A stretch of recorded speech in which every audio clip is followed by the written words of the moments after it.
ఇక్కడ మెరేదును ఈమె వివాహము చేసుకున్నట్లు తెలుస్తుంది. మెరేదు వివాహము చేసుకున్న ఫరో కుమార్తె అయిన బిత్యాకు పుట్టిన ఈమె పేరేంటి? బిత్యాకు పుట్టినటువంటి వాళ్ళు వీళ్ళే అనని. ఎలాగా వీళ్ళు యూదా వంశంలోకి వచ్చేసారండి? 4వ అధ్యాయం 1వ వచనంలో మనం చూస్తే, మొదటి దినవృత్తాంతాల గ్రంథము 4వ అధ్యాయం 1వ వచనంలో యూదా కుమారులు ఎవరనగా పెరేషు, హెస్రోను, కర్మి, హూరు, షోబాబు అని మనం చూస్తాం అనమాట. యూదా వంశంలోకి ఈమె పేరు ఎలా వచ్చింది? ఈమె ఫరో కుమార్తె కదా, ఈమె ఎలా వచ్చింది? ఎప్పుడన్నా ఆలోచించామా మనం? ఒకసారి ఆలోచిద్దాం. ఫరో కుమార్తె అయినటువంటి ఈమె ఎలా వచ్చిందంటే, మరి ఇతనికి మోషేకి తెలుసు కదా, దేవుడు పిలిచాడు, ఇశ్రాయేల్ అందరినీ రక్షిస్తాడు, ఇశ్రాయేల్ అందరినీ ఇక్కడి నుంచి తీసుకుని వెళ్ళిపోతాడు, ఈ దేశం మీదకి అంటే ఐగుప్తు దేశం మీదకి ఇలాంటి 10 తెగుళ్ళు రాబోతున్నాయి. దేవుడు ముందే చెప్తున్నాడు కదా, ఇగో ఈ తెగులు పంపించు, దీని తర్వాత ఇది.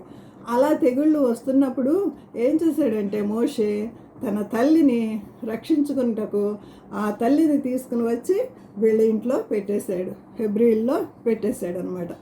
సో అంతకుముందే ఆమెకి మ్యారేజ్ అయిపోయింది.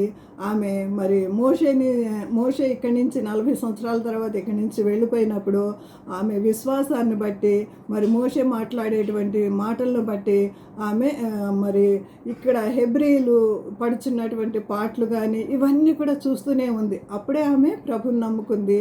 అప్పుడే ఆమె అక్కడ యూదుడిని ఒకడిని పెళ్లి చేసుకుంది అనమాట. కాబట్టి ఆమె వచ్చి ఈ వంశంలో చేరింది. ఏ వంశంలో చేరింది? యూదా వంశంలో చేరింది. ఈ అధ్యాయంలో మనం ఇంకా మోస్ట్ ఇంపార్టెంట్ అయింది మనకి ఎబ్బేజు ప్రార్థన ఒకటి ఉంటుంది కదా, 4వ అధ్యాయం 10వ వచనంలో ఎబ్బేజు ప్రార్థన మోస్ట్ ఇంపార్టెంట్ ప్రేయర్స్లో ఇది ఒకటి అనమాట. ఎబ్బేజు ఇశ్రాయేల్ దేవుని గూర్చి 10వ వచనం చదువుకుందామండి. 4వ అధ్యాయము మొదటి దినవృత్తాంతాలు 4:10. ఎబ్బేజు ఇశ్రాయేల్ దేవుని గురించి మొరపెట్టి, నీవు నన్ను నిశ్చయముగా ఆశీర్వదించి నా సరిహద్దులను విశాలపరచి నీ చెయ్యి నాకు తోడుగా దయచేసి నా కీడు రాకుండా దానిలో నన్ను తప్పించుము అని ప్రార్థింపగా 4 పాయింట్స్ ప్రేయర్ పాయింట్స్ చేశారు. ఇదంతా చెప్పాలంటే ఇదే ఒక పెద్ద వాక్యం అయిపోతుంది. ఓన్లీ 4 పాయింట్స్ మళ్ళీ ఒకసారి చదువుతాను. ఎబ్బేజు ప్రార్థన మనం చక్కగా గుర్తుపెట్టుకుని మన ప్రార్థనలో కూడా అది జ్ఞాపకం చేసుకుందాం. ఎబ్బేజు ఏమని ప్రార్థన చేస్తున్నాడంటే, మొదట నన్ను ఆశీర్వదించు, తర్వాత నా సరిహద్దులను విశాలపరచు, తర్వాత నీ చెయ్యి నాకు తోడుగా ఉంచు, తర్వాత ఏ కీడు రాకుండా దానిలో నుంచి నన్ను తప్పించు. ఈ 4 పాయింట్స్ ప్రేయర్ చేశాడండి. ఎంత గొప్ప ప్రేయర్! ఈ యొక్క వంశంలో నుంచి, ఈ యొక్క లిస్టులో నుంచి వచ్చిందే ఈమె పేరు బిత్యాకు. మోషే పెంచిన తల్లి బిత్యాకు. కాబట్టి ఈమెను జ్ఞాపకం చేసుకుంటే కూడా మనకి ఎంతో ఆశీర్వాదకరం. బహుశా ఈ పేరు మనం ఇంతవరకు విని ఉండకపోవచ్చు. సో మరి ఇలాంటి పరిస్థితుల్లో ఈమె కూడా మరి ఈయన రక్షించింది. 5 స్త్రీలు ఈయన ప్రాణాన్ని రక్షించడానికి ఎంత సాహసం చేశారంటే వాళ్ళ ప్రాణాలను కూడా పణంగా పెట్టారండి. అలాంటి గొప్ప వ్యక్తిని తయారు చేశాడు దేవుడు. మోషేని పంపించాడు. మనకందరికీ తెలిసిందే ఈ విషయము.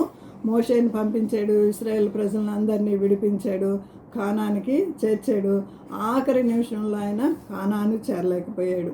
మళ్ళీ ఎకెబెతు గురించి ఇంకొక మాట నేను జ్ఞాపకం చేస్తాను. ఎకెబెతు అని అంటే అర్థము ఏంటంటే దేవుని మహిమ, దేవుని ప్రభావము అని అర్థము. మనకి ఏలీ కోడలు ఒక ఆమె కనిపిస్తుంది. ప్రభావము వెడలిపోయింది ఇక్కడి నుంచి అని అర్థం వచ్చే ఇకాబోదు అని ఒక బిడ్డనికి జన్మనిస్తూ ఇకాబోద్ అని పేరు పెడుతుందండి. ఆ విషయం ఒకసారి మనం చదువుకుందాం రండి.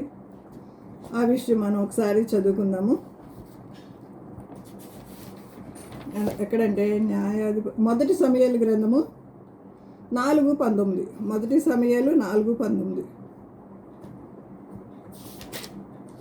4:19. ఏలీ కోడలకు భార్యకు అప్పటికి గర్భము కలిగి కను ప్రొద్దులై ఉండగా దేవుని యొక్క మనసుము పట్టబడిననియు తన మహిమయు తన పెనుమటియు చనిపోయిననియు ఆమె విని నొప్పులు తగిలి మోకాళ్ళ మీదకి కృంగి ప్రసవమాయను. ఇంకా చదవండి సిస్టర్, లాస్ట్ వరకు చదివేయండి. ఆమె మృతి నొందుచుండగా దగ్గర నిలిచి ఉన్న స్త్రీలు ఆమెతో భయపడవద్దు, కుమారుని కట్టివంది గాని ఆమె ప్రత్యుత్తరయు లక్ష్య పెట్టకయు నిండినదై దేవుని మందసము పట్టబడినదను సంగతిని తన మామయ్యు పెందుకుయు చనిపోయిన సంగతిని తెలుసుకొని ప్రభావము ఇశ్రాయేలీయులలో నుండి పోయినని చెప్పి తన బిడ్డకు ఈకాబోతు అని అను పేరు పెట్టను. దేవుని మందసము పట్టబడిపోయినందున ప్రభావము ఇశ్రాయేలీయులలో నుండి చెరపట్టబడిపోయిందని ఆమె చెప్పాను. ఎంత చక్కని మాటలండి. ఈమె కుమారుని కన్నప్పుడు మరి అసలు ఎందుకు ఈమె చనిపోయిందంటే ప్రభావము దేవుల్లో నుంచి ఇక్కడి నుంచి వెడలిపోయింది అని, ఇశ్రాయేల్లో నుంచి ప్రభావం వెడలిపోయింది, దేవుని మహిమ వెడలిపోయింది అని ఎందుకు అసలు ఆమె అన్నదంటే మరి అక్కడ యుద్ధం జరుగుతుంది. ఆ యుద్ధంలో తన భర్త చనిపోతాడు, తన మామగారైనటువంటి దైవ సేవకుడు యాజకుడు అయినటువంటి ఏలీ గారు కూడా చనిపోతారనమాట. చనిపోయినప్పుడు ఈ మాటలు విన్నప్పుడు ఈమెకి చాలా కంగారు అయిపోతుంది. కంగారు అయిపోయి కనుప్రొద్దులు అని అంటే డేస్ అనమాట, మంత్స్ కూడా కాదు, డేస్ అండ్ అవర్స్లోనే ఉంది. ఇంకా వెంటనే ఈమెకి డెలివరీ పెయిన్స్ వచ్చేస్తాయి. డెలివరీ పెయిన్స్ వచ్చినప్పుడు ఆమె పడిపోయి ఈ మాట ఎప్పుడైతే దేవుని మందసం పట్టబడిందని అంటే ఆమె ఎంత ప్రార్థనాపరురాలో చూడండి. ఆమె గురించి దేవుని చిత్తం అయితే ఇంకొకసారి నేను అది కంప్లీట్గా అదొక మెసేజ్గా చెప్తాను. ఆమె ఎంత దైవభక్తి కలిగినటువంటి స్త్రీ అంటే ఆ మాట వినగానే ఆమె ప్రాణం విడిచిందండి. ఆ ప్రాణం విడుస్తూ మరి దేవుని మహిమ వెడలిపోయింది కాబట్టి ఈ కుమారుని పేరు అప్పటికి మంత్రసాలను అంటున్నారు, నువ్వు భయపడవద్దు, నువ్వు చక్కగా కుమారుని కన్నావు అన్నా సరే ఆమె ఇంకా ప్రాణం పోయే అంతగా ఆమె అల్లాడిపోయింది అనమాట. దేవుని మందస్సం పట్టబడిందంటే అల్లాడిపోయి ఏమంటుందంటే 22వ వచనంలో ఏమంటుంది, దేవుని మందస్సం పట్టబడిపోయినందున ప్రభావము ఇశ్రాయేలులోండి చెరపట్టబడిపోయినని ఆమె చెప్పెను. 21వ వచనము, దేవుని మందసం పట్టబడిందన్న సంగతి తన మామయ్య పెనిమిటి చనిపోయారన్న సంగతి తెలుసుకొని ప్రభావం ఇశ్రాయేల్లో నుంచి పోయినని చెప్పి తన బిడ్డకు ఇకాబోదు అని పేరు పెట్టింది. ప్రభావము ఇశ్రాయేల్ నుంచి వెడలిపోయింది, మందసం పట్టబడింది. ఎకెబేదు అనంటే అర్థం ఏంటంటే ప్రభావము, దేవుని ప్రభావము లేక దేవుని మహిమ. మనము ఎకెబేదు వలె ఉందామా, ఇకాబోదు వలె ఉందామా? మనము నిర్ణయించుకుందాం. దేవుని కొరకు మంచి బిడ్డలుగా మన బిడ్డలను కానీ మన సమాజాన్ని కానీ మన సంఘంలో ఉన్నటువంటి వారిని కానీ దేవుని కొరకు అనేక ఆత్మలు గెలిచేవారిగా మనం ఉందామా? ఒకసారి మనము పరిశీలించుకుందాము. ఈ 5 స్త్రీలు నేను చెప్పినట్లుగా ఇప్పటివరకు 4-5 సార్లు రిపీట్ చేశాను, ఎందుకంటే బాగా గుర్తుండాలి మీకు అని 4-5 సార్లు రిపీట్ చేశాను ఈ యొక్క మెసేజ్. నేను ఈ 5 స్త్రీలు మోషే జీవితాన్ని ప్రాణాన్ని మరి ఏ విధంగా కాపాడారో దేవుడు కూడా అనుక్షణము నన్ను కూడా కాపాడుతూ ఉన్నాడండి. మనం కూడా ఈ నవేడేస్ భయంకరమైనటువంటి ఈ యొక్క యుగంలో జీవిస్తూ ఉన్నాము. చుట్టూ చూసినట్లయితే అసలు పిల్లలు ఎలాగా పెరుగుతున్నారో. ఒకసారి నేను ఢిల్లీలో ఉన్నప్పుడు అప్పుడు నేను నా భర్త ఉండేవాళ్ళము, పిల్లలు జాబ్స్ చేసుకుంటున్నారు ఇక్కడ. ఒకసారి హోటల్కి వెళ్ళాము, ఏదో తిందామని హోటల్కి వెళ్ళాము.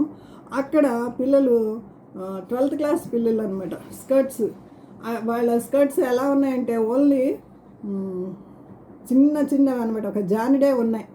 ఆ మగపిల్లలతోటి ఆడపిల్లలు మాట్లాడే విధానం కానీ వాళ్ళు స్మోక్ చేస్తున్న విధానం కానీ నేను చూసి అవాక్ అయిపోయాను అనమాట. 10 ఏళ్ల క్రితం 15 ఏళ్ల క్రితం మాటలు నేను మీకు చెప్తున్నాను.